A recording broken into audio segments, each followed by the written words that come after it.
الحمد لله رب العالمين الإله الأولين والآخرين والصلاة والسلام على سائر الأنبياء والمرسلين والملائكة المقربين وعلى آله وصحبه أجمعين. أما بعد فقد قال الله تبارك وتعالى في الكلام المجيد والفرقان الحميد: أعوذ بالله من الشيطان الرجيم. بسم الله الرحمن الرحيم. يا أيها الذين آمنوا كلوا من طيبات ما رزقناكم واشكروا لله.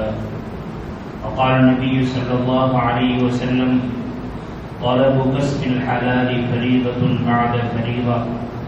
وقال النبي صلى الله عليه وسلم: يأتي على الناس زمان لا يبالي المرء ما أخذ من الحلال أم من الحرام، أو كما قال عليه الصلاة والسلام. محترم بھائیو، دوستوں اور بزرگوں، اللہ تعالی شانہ نے دنیا میں انسان بنا کر، مسلمان بنا کر ہمیں پیدا فرمایا. انسان بنانا یہ بھی بہت بڑی نعمت ہے، اور انسان بنانے کے ساتھ مسلمان بنایا یہ بھی بہت بڑی نعمت ہے. اللہ تعالیٰ نے اس دنیا کو انسان کے لیے آخرت کی زندگی بنانے کے لیے پیدا فرمایا ہے. اس سلسلے میں ہم دیکھتے ہیں کہ ایک مسلمان اپنے اور اپنے اہل و عیال کے ایمان کو بنانے کے لیے بہت ساری محنتیں اور کوششیں کرتا ہے. مثال کے طور پر بچہ پیدا ہوتا ہے تو مسنون طریقے پر اس کے کان میں اذان اور اقامت کہی جاتی ہے. گھر کے بڑے گھر میں نماز پڑھتے ہیں. کچھ بڑا ہوتا ہے مکتب کے حوالے کیا جاتا ہے. مکتب کی تعلیم پوری ہوتی ہے یا تو مدارس دینیہ کا رخ کرتا ہے یا تو اسکول کا رخ کرتا ہے، تو اس کو دعوت و تبلیغ کے ساتھ جوڑ دیا جاتا ہے. کہیں درس قرآن کی مجلس ہے، کہیں درس حدیث کی مجلس ہے، کہیں تعلیم ہوتی ہے. ہر طرح سے محنت ہوتی ہے، اور محنت کا مقصد یہ ہوتا ہے کہ دنیا میں آنے والا انسان اپنے اسلام پر زندگی گزارتے ہوئے، ایمان کی حفاظت کرتے ہوئے دنیا سے گزر جائے. اور آپ دیکھتے ہیں پہلے کے مقابلے میں اس دور میں یہ محنتیں بہت زیادہ ہیں. مکاتب کا اتنا سارا نظام جتنا ابھی ہے اس وقت نہیں تھا. دارالعلوم اور بڑے مدارس کا اتنا قیام جتنا آج ہے پہلے نہیں تھا. الحمدللہ دعوت و تبلیغ کی نقل و حرکت لوگوں کا 3 دن میں، 10 دن میں، 40 دن میں، سال میں نکلنا پہلے جو ماحول میں کمی تھی، آج اس کے مقابلے میں یہ نقل و حرکت بہت ہو رہی ہے. درس قرآن اور درس حدیث کی مجلسیں، تعلیم کے حلقے پہلے اتنا سارا اس کا شروع نہیں تھا. آج الحمدللہ بہت کچھ ہو رہا ہے. جہاں پر لڑکوں کی تعلیم کا انتظام ہے وہاں پر لڑکیوں کی تعلیم کا بھی انتظام ہے. اسلامی مجالس قائم ہوتی ہیں، ذکر اللہ کے حلقے قائم کیے جاتے ہیں، اور ہر طریقے سے کوشش کی جاتی ہے کہ کسی طریقے سے مسلمان اپنے اسلام پر زندگی گزارتے ہوئے، ایمان کی حفاظت کرتے ہوئے، ایمان کے ساتھ دنیا سے رخصت ہو جائے. لیکن میرے بھائی سوچنے کی بات ہے، 10 سال پہلے، 20 سال پہلے، اس وقت جو دین کی لائن سے محنتیں ہو رہی ہے، جس انداز سے، جس اسپیڈ سے، جس کثیر تعداد میں ہو رہی ہے، 20 سال 25 سال پہلے اتنی ساری محنتیں نہیں تھی، اتنی ساری نقل و حرکت نہیں تھی، اتنا سارا جذبہ اور ولولہ نہیں تھا. یہ ہر بستی کا حال ہے، پورے عالم کا یہ حال ہے. لیکن اگر ہر شخص ٹھنڈے دل سے سوچے اور ہر شخص اپنے آپ سے سوال کرے کہ پچھلے 20 سال 25 سال پہلے اتنی ساری محنتیں نہیں تھی، 10واں حصہ 20واں حصہ 30واں حصہ تھا. آج اس کے مقابلے میں 70%، 80%، 90% محنت ہو رہی ہے. اگر ہم جائزہ لیتے ہیں دینداری کا، عقائد کی درستگی کا، اعمال کی پابندی کا، معاملات کی درستگی کا، معاشرت کی اچھائی کا اور اخلاق و کردار کی بھلائی کا، تو ہم سب یہ فیصلہ کرتے ہیں اور کہتے ہیں پہلے ماحول بہت اچھا تھا، اب ماحول اچھا نہیں ہے. پہلے انسان بہت اچھے تھے، اب انسان اچھے نہیں ہیں. پہلے ان کے معاملات اچھے تھے، اب معاملات اچھے نہیں ہیں. یعنی عقل حیران ہو جاتی ہے. ایک چیز پر محنت جو کی جاتی تھی وہ محنت کی شکلیں کم تھی لیکن نتیجہ بہت زیادہ تھا. اب شکلیں بہت زیادہ ہے لیکن نتیجہ کم ہے. بلکہ صحیح معنی میں آپ سے پوچھوں، آپ مجھ سے پوچھیں، اچھا ہے کہ ہم سب اپنے آپ سے پوچھیں تو ہر شخص کا دل گواہی دے گا کہ دین کے اوپر کی جانے والی محنت کی شکلیں صورتیں بہت بڑھ رہی ہیں لیکن نتیجہ صفر کی طرف آ رہا ہے. دینداری کے بجائے بے دینی، شرم و حیا کی بجائے بے شرمی، بے حیائی، سچائی کے بجائے جھوٹ، امانت داری کے بجائے خیانت، خیر خواہی کے بجائے بدخواہی، کسی کے غم کو ہلکا کرنے کے بجائے غم کو بڑھانا، کسی کی خوشی کو بڑھانے کے بجائے خوشی کو کم کرنا، یہ سارے نتائج اس وقت ہمارے سامنے ہیں اور یہ ساری چیزیں بہت تیزی سے پھیل رہی ہے. ایک طرف دین پر محنتیں بڑھ رہی ہیں، ایک طرف نتیجہ یہ بڑھ رہا ہے. ٹھنڈے سے سوچنے کی بات ہے، آخر اس کی وجہ کیا ہے؟ ماشاءاللہ اتنی بڑی اتنی عالیشان مسجد ہے، کسی بھی پنکھے کے بٹن کو دبائے اور پنکھا چلنے لگے، ہوا آنے لگے، ہر شخص مطمئن ہے پنکھا اپنا کام کر رہا ہے. کسی بھی بجلی کا، کسی بھی ٹیوب لائٹ کا، کسی بھی بلب کا بٹن دبایا اور دبانے کے بعد روشنی آئی، ہر شخص مطمئن ہے کہ کام برابر ہو رہا ہے. کیوں؟ پنکھے لگائے اسی لیے گئے ہیں، ٹیوب لائٹ لگائی اسی لیے گئی ہے کہ جب اس کا بٹن دبایا جائے تو یہ ہوا دے، یہ روشنی پھیلے. ظاہری چیز، یہ کھڑکیاں لگائی ہیں تاکہ اس کھڑکیوں کو کھولے تو روشنی ملے، ہوا ملے. اس کھڑکیوں کو بند کرے تو دھوپ آنا بند ہو جائے، ہوا آنا بند ہو جائے. اس کا کام ہے اور روزانہ یہ کام کر رہے ہیں، دیکھ رہے ہیں اور مطمئن ہے کہ کھڑکیاں لگائی ہیں برابر ہے، وقت پر کھلی ہے برابر ہے، وقت پر بند ہے برابر ہے. ہر انسان تو کتنا نادان ثابت ہوا. دنیاوی چیزوں میں، معمولی چیزوں میں تو نے دیکھا یہ اپنا کام کر رہے ہیں یا نہیں کر رہے ہیں اور کرنے کے ساتھ اس کا نتیجہ ظاہر ہو رہا ہے یا نہیں ہو رہا ہے. کام بھی ہو رہا ہے، نتیجہ بھی ظاہر ہو رہا ہے تو مطمئن ہے. اے انسان، آخر کیوں اس پر فکر مند نہیں ہے؟ کیوں اس پر پریشان نہیں ہے؟ کیوں اس پر تیرے دل میں خزان پیدا نہیں ہوتا ہے کہ دین کے بنانے کی بہت ساری محنتیں ہو رہی ہے، بجائے دینداری بڑھنے کے گھٹ رہی ہے؟ اس کی وجہ کیا ہے؟ بجائے ایمانداری بڑھنے کے گھٹ رہی ہے، اس کی وجہ کیا ہے؟ سوچنے کے لیے بھی ہم تیار نہیں. آخر ہے کیا؟ بٹن دبانے کے بعد اگر بجلی نے روشنی دینا چھوڑ دیا، ہم کہتے ہیں اس میں خرابی ہے، یا تو کوئی وائر ڈھیلا ہو چکا ہے یا شارٹ ہو چکی ہے. ماشاءاللہ ظاہری محنت سے کبھی ہوتا ہے کہ نمازی بھی بڑھ جاتے ہیں، رمضان کا بھی پرفدا ماحول نظر آتا ہے، نیکیوں سے بھرا ماحول ہوتا ہے، لیکن اندر کی جو دنیا ہے دینداری کے اعتبار سے، ایمانداری کے اعتبار سے وہ کھوکھلا ہو رہا ہے.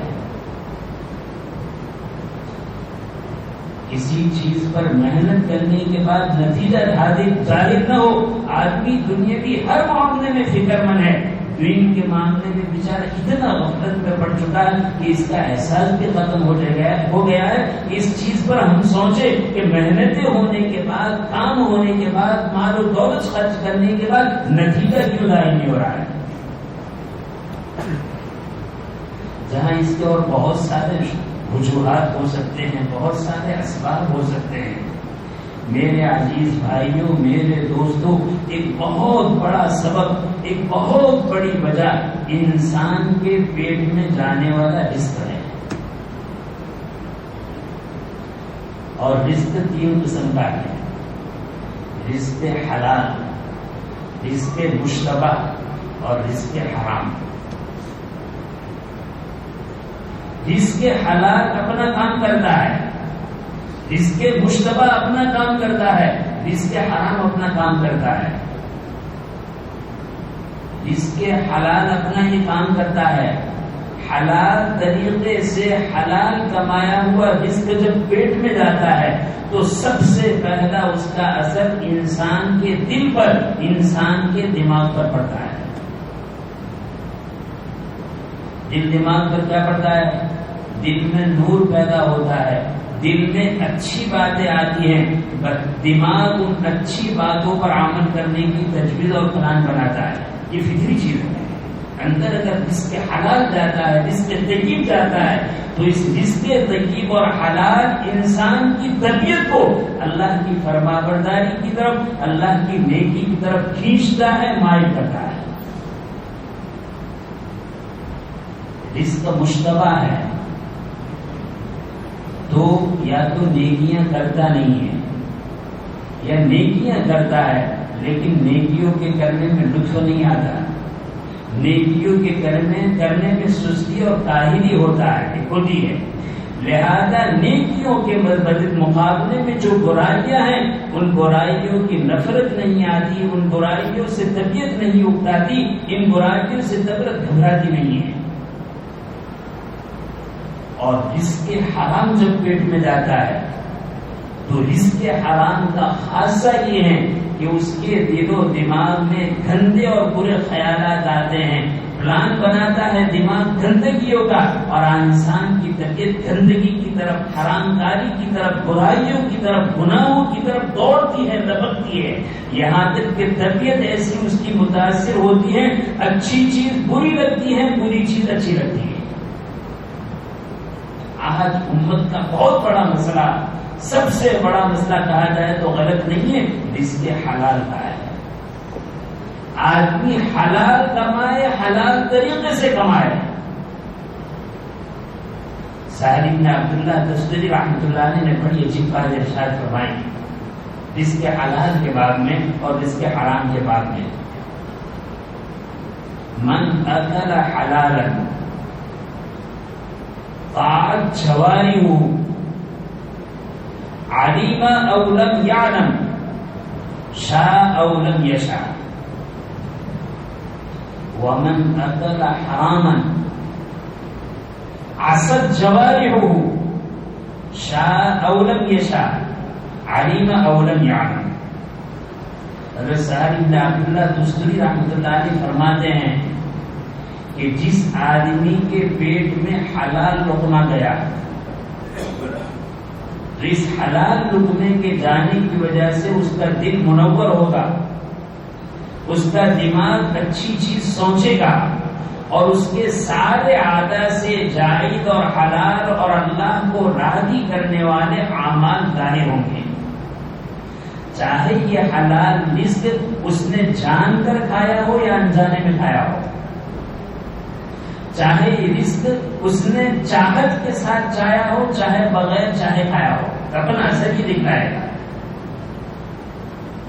اور جس آدمی نے اپنے پیٹ میں حرام رزق ڈالا تو حرام رزق ڈالنے کے بعد سب سے پہلا اس کا اثر پڑے گا قلب پر، اس کا اثر، اس کا قلب نور سے ہٹ کر ظلمت کی طرف، تاریکی کی طرف، برائیوں کی طرف اس کے دل میں خیالات آئیں گے، اس کا دل مائل ہوگا،